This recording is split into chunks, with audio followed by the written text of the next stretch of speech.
Plaza Podcast.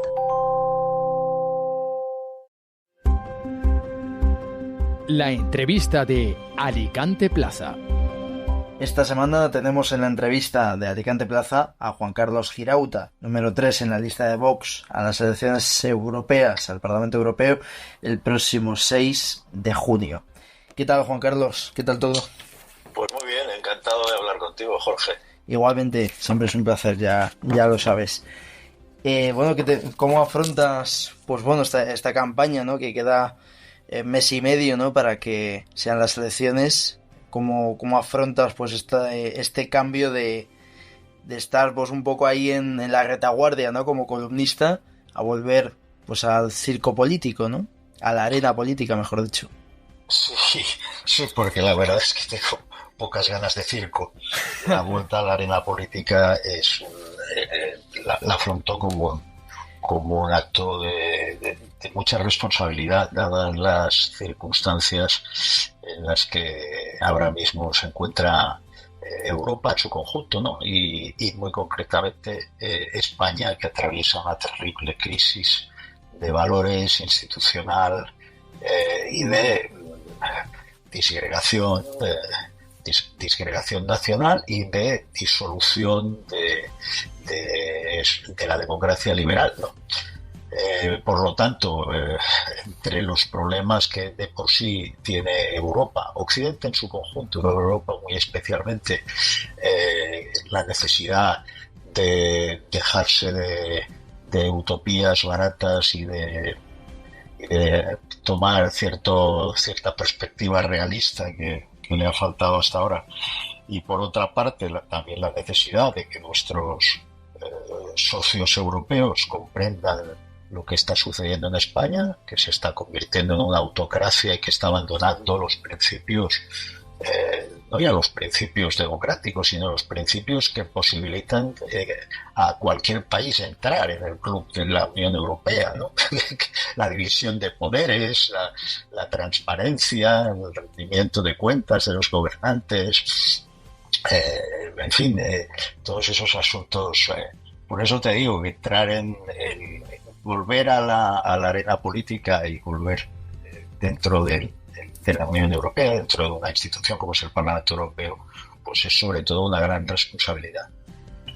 ¿Crees que la Comisión Europea y Europa en general está apretando como debe, pues lo que tú dices, ¿no? De pues esa autarquía, ¿no? Aparente, pues que algunos dicen pues que está pues llevando a cabo el gobierno, o sin embargo está viendo un poco todo desde pues la autocracia, perfil, sí. ¿no? O sea, a ver, España desde la llegada de Sánchez al poder se va convirtiendo paulatinamente en un régimen personalista que va neutralizando los controles y equilibrios propios de un sistema democrático. Y eso alcanza límites, pues yo que sé, por ejemplo, la ley, que por definición es general, se convierte en especial. Se modifican delitos, tipos del Código Penal para favorecer a personas en concreto. Esto es una barbaridad, ¿no?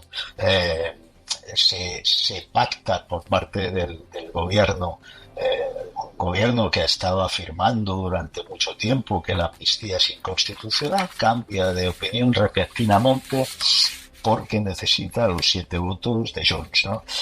Claro, esto transmite a Europa un mensaje que es muy malo, ¿no? Es decir, que cualquier esfuerzo que se hubiera hecho antes para explicar pues que Puigdemont es un fugado, que Puigdemont está pendiente de juicios por asuntos muy graves, pues claro, de pronto ven que el gobierno español está pactando con su formación, ¿no? Y que son socios y que se aviene a sus solicitudes y que además adopta su relato, que eso es, en el fondo, es lo peor de todo, porque el relato que se impone a través de la ley de amnistía es que aquello que hicieron los golpistas era lo justo y democrático y que fue la respuesta del Estado la que debe corregirse porque no se ajustaba a los principios democráticos. Esta barbaridad, esta perversión, es la que ahora perciben los socios europeos, dado lo que está haciendo el gobierno. Pero bueno, yo creo que la autocracia está avanzando. Yo creo que las intromisiones en el poder judicial son directamente inaceptables.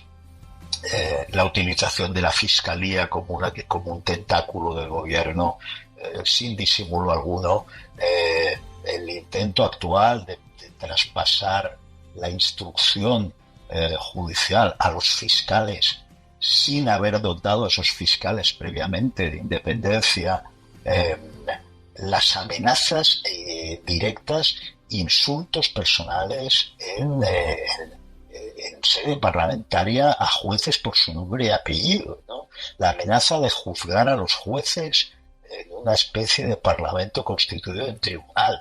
Todo eso es un escenario terrible, efectivamente, de una autocracia de repente dentro de la Unión Europea.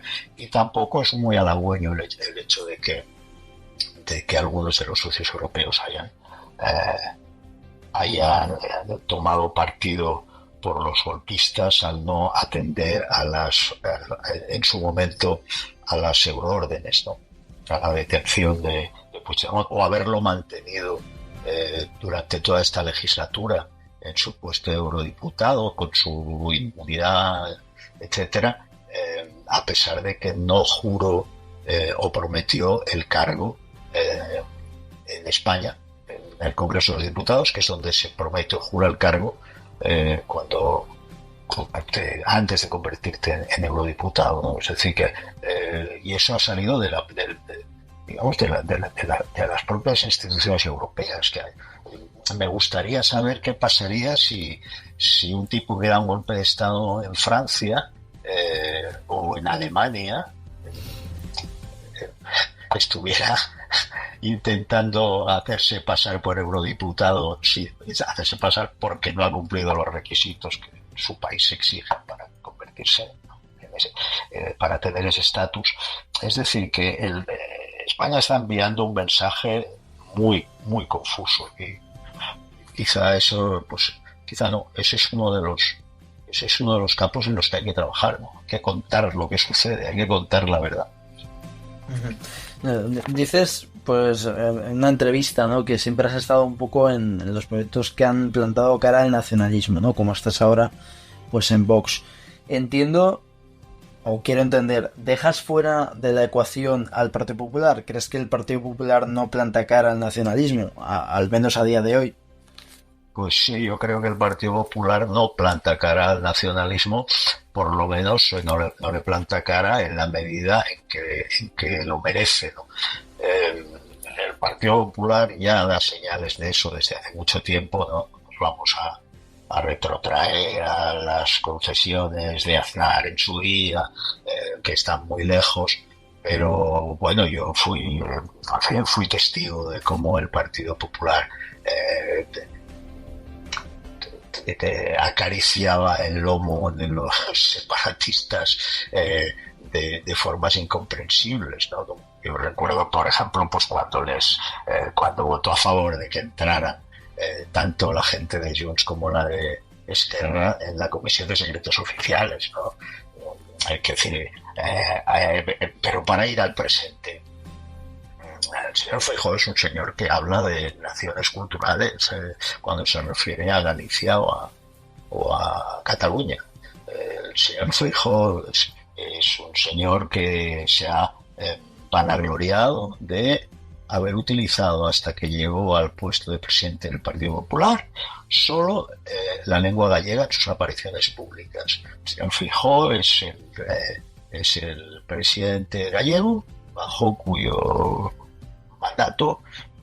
mandatos se estableció una cosa tan terrible de ingeniería social y de intromisión en la esfera privada como las 3 semanas en gallego, es decir, 3 semanas sin castellano de los niños gallegos que debían utilizar debían borrar el castellano durante su vida, no solo en las horas de clase, sino en su casa y hasta durmiendo y soñando. El señor Feijóo es el responsable de que la administración autonómica gallega solo se dirija, por escrito, solo se dirija en gallego a los administrados. Bueno, yo lo siento, pero ¿te acuerdas de Forrest Gump, que decía tonto es el que hace tonterías? Pues bueno, el nacionalista es el que hace cosas de nacionalista, ¿no? Sí, sí. Pero ¿no crees, Juan Carlos, planteando eso, ¿no? Lo de la inversión y demás? Ya hemos visto los resultados en las vascas y demás. ¿No crees que a lo mejor la solución es pues intentar un poco entender esas diferencias que hay en España? Es decir, hemos visto que el PP tiene la mayoría absoluta en Galicia, o por ejemplo en Baleares están gobernando pues gracias un poco también a... Ahora sí que es verdad que está Vox y demás, ¿no? Pero cuando el PP ganó en Baleares, recordemos que también se le acusó un poco de lo mismo, ¿no? ¿No crees que hay que encontrar un poco el término medio entre entender las diferencias que hay entre las diferentes comunidades autónomas y respetar la Constitución y España en general? ¿Dónde está la solución? Quien no respeta la Constitución son los nacionalistas. No la respetan ni la Constitución ni las sentencias judiciales cuando mantienen la inmersión lingüística, y no la respetan cuando dan un golpe de Estado, ¿no? Quiere decir que aquí no hay un término medio entre cumplir la ley y no cumplirla. Lo único que existe dentro de la democracia es el imperio de la ley. La ley se cumple. Y si parece que una ley no es la adecuada, se cambia la ley con las mayorías suficientes y preceptivas. Por lo tanto, no creo que haya que seguir haciendo concesiones al nacionalismo, porque las concesiones al nacionalismo, el nacionalismo siempre las interpreta como debilidad, siempre, sistemáticamente. Y por lo tanto, insisto, no existe un término medio entre el imperio de la ley y el cumplimiento de la Constitución y el incumplimiento. No existe. Es decir, solo cabe el imperio de la ley, y luego a partir de ahí nunca en la historia de España jamás ha habido más promoción y respeto a las diferencias culturales, lingüísticas dentro de los pueblos de España. España es una nación diversa. Es decir, que tan español es el catalán como el castellano, tan español es el gallego como el andaluz, y tan español es el murciano como el leonés, ¿no? La mandanga está la cantinela de que hay unos que tienen hechos diferenciales y otros no los tienen, no resiste el mínimo análisis histórico. O sea, ¿de qué mente ignorante puede salir que Cataluña es una nación y Castilla no es una nación, si nos pusiéramos a llamarle nación a los que tienen muchos hechos diferenciales? No. O sea, todo esto son inventos, hijos del romanticismo político de finales del XIX y con historias inventadas. O sea, todo, por ejemplo, todo en el País Vasco, todo lo que pretende caracterizar una nación está copiado de los símbolos de un partido político, que es el PNV. O sea, la ikurriña es la bandera del PNV, que se convierte en la bandera del País Vasco. La simbología, el himno. Estoy diciendo algo que yo creo que debería saberse. Si no se sabe, pues es porque la vía para inyectar este veneno de la mentira histórica ha sido la educación, ¿no? Dejar la educación enteramente en manos de las comunidades autónomas, sin inspecciones, sin controles de ningún tipo, es lo que hace que a los niños catalanes les eduquen en el odio. Es la pedagogía del odio. España sería un agente negativo que ha cercenado históricamente las libertades de los catalanes. Esto es una patraña una patraña absoluta. Es decir, ahora no tenemos tiempo, pero si miramos hacia atrás en la historia reciente, ¿no? Cataluña fue la gran beneficiaria económica del franquismo. Es decir, la burguesía catalana, que es la que lo ha movido todo allí, es la principal beneficiaria del proteccionismo franquista, como lo fue del proteccionismo durante la Restauración, como lo fue de la dictadura de Primo de Rivera. La burguesía catalana era franquista, mayoritariamente. Y en unos pocos meses de repente recordó haber sido antifranquista. Todo es mentira. Todo lo que se les ha enseñado a los niños en los colegios es mentira. Empezando por el propio concepto de España, que ya en sí implica diversidad. ¿Qué errores, si es que los ha cometido, crees que ha cometido el constitucionalismo en País Vasco y Cataluña? Es decir, ¿cómo hemos llegado a la situación en la cual pues el Partido Popular y el PSOE, si consideramos los resultados de País Vasco, pues bueno, se salva entre comillas, ¿no? Pero ¿cómo ha llegado, por ejemplo, a estar en Cataluña el PP prácticamente caído pues en desgracia, ¿no? Ya veremos cómo quedan los resultados en estas elecciones el 12 de mayo. Pero ¿cómo se explica, ¿no? Los que pusieron los muertos, en el caso del País Vasco, pues que estén prácticamente pues con 7 escaños. Bueno, en el caso catalán, que es el que yo conozco mejor por ser catalán, se explica porque el Partido Popular dejó de enfrentarse al nacionalismo y se mimetizó con el ambiente. Es muy difícil mantener un discurso contrario al hegemónico, pero cuando el discurso hegemónico es un discurso supremacista, es un discurso basado en el mantenimiento de la cleptocracia pujolista, y es un discurso mentiroso y es una pedagogía del odio y tal, pues por difícil que sea, hay que tener fortaleza de ánimo y enfrentarse a él. Eso es lo que hizo Ciudadanos, y cuando lo hizo, pues tuvo su premio. Y Ciudadanos, pues que también puedo hablar de eso, porque en fin, no contribuye a su crecimiento nacional. Ciudadanos quemó todo su prestigio en Cataluña cuando la ganadora de las elecciones decidió marcharse a Madrid por voluntad propia, no por decisión del partido, por voluntad propia. Bueno, esto es una tragedia, pero ¿qué sucedió? Sucedió que el partido mayoritario de los únicos partidos que están por el imperio de la ley, que son Vox, Ciudadanos y el Partido Popular, lo digo por este orden porque este es su orden, el número de escaños en el Parlamento catalán,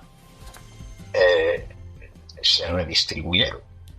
El Ciudadanos cayó de 36 a 6, y Vox pasó de 0 a 11. El Partido Popular pues pasó de 4 a 3. ¿Por qué el Partido Popular se borra de allí? Pues porque el Partido Popular sostiene en España una política de appeasement, ¿no? De apaciguamiento, o sea, de confundirse con el ambiente, de no querer.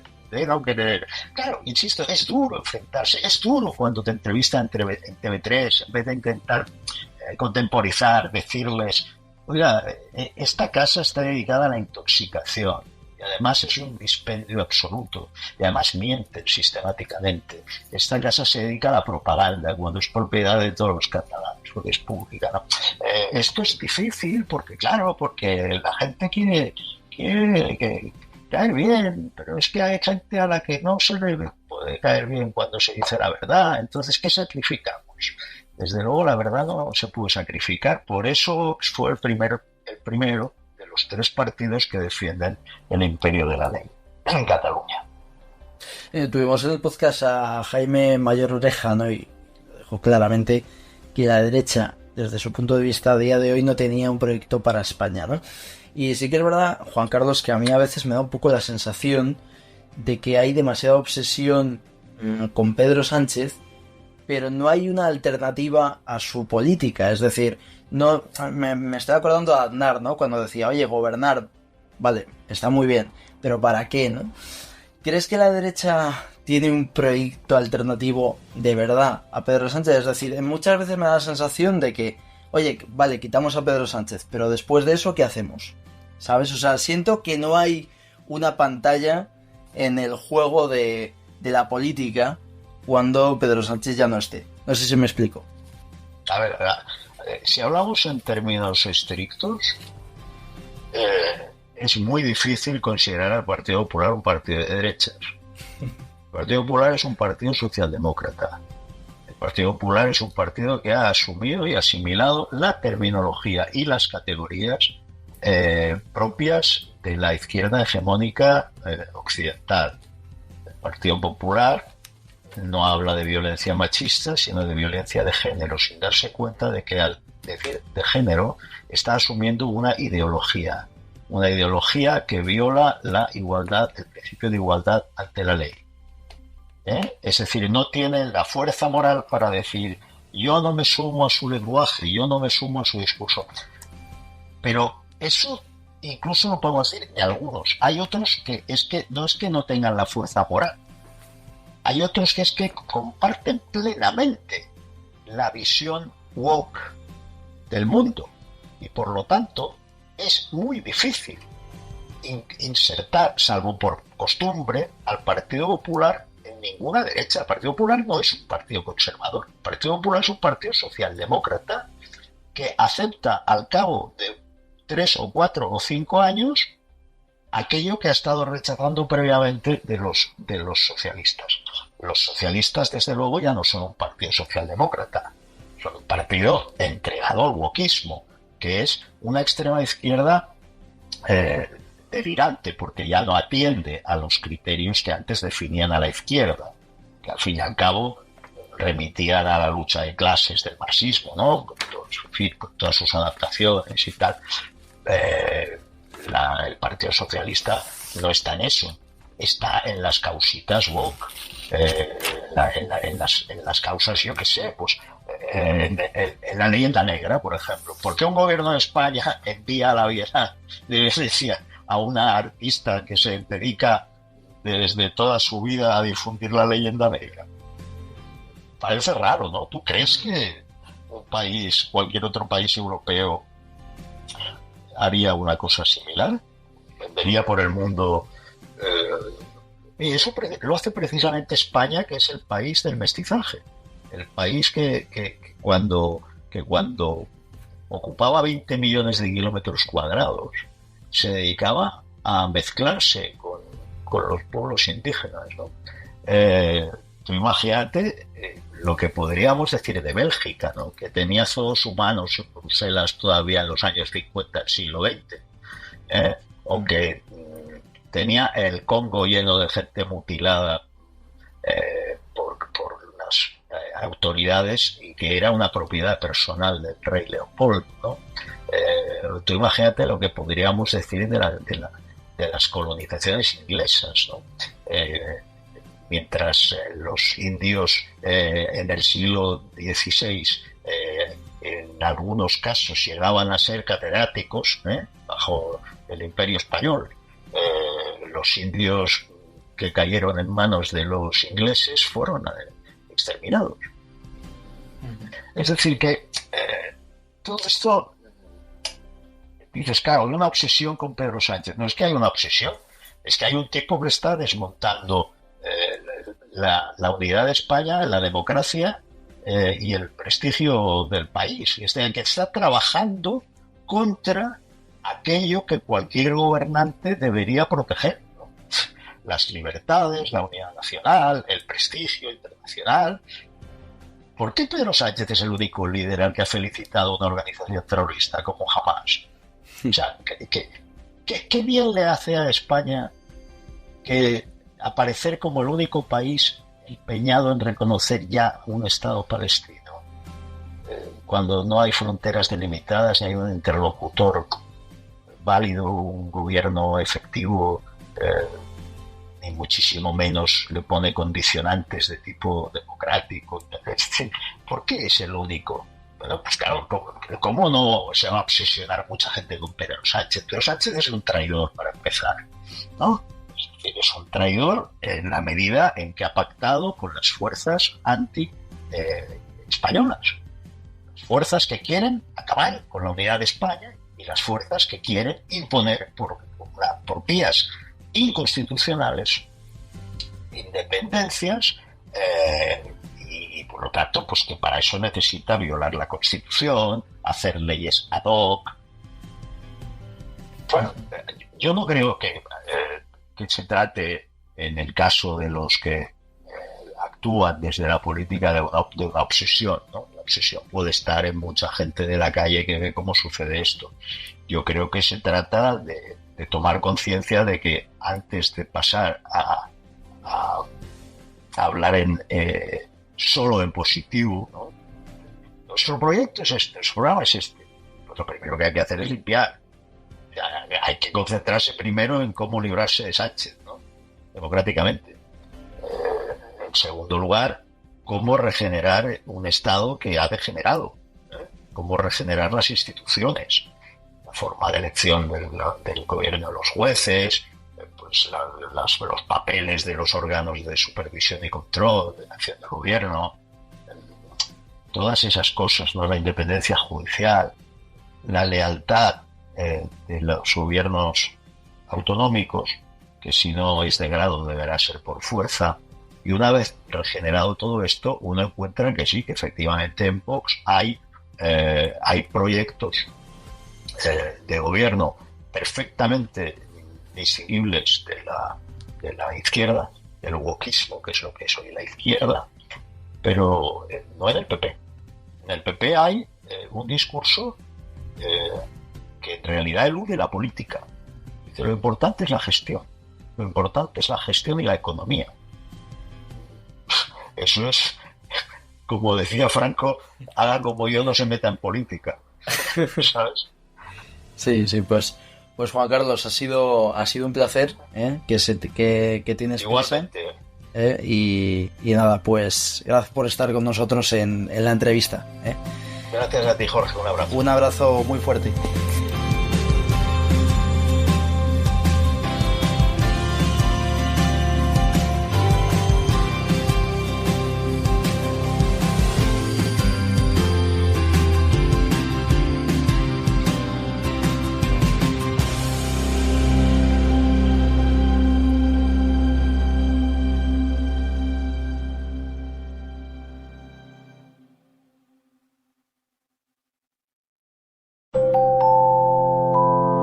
Plaza Podcast.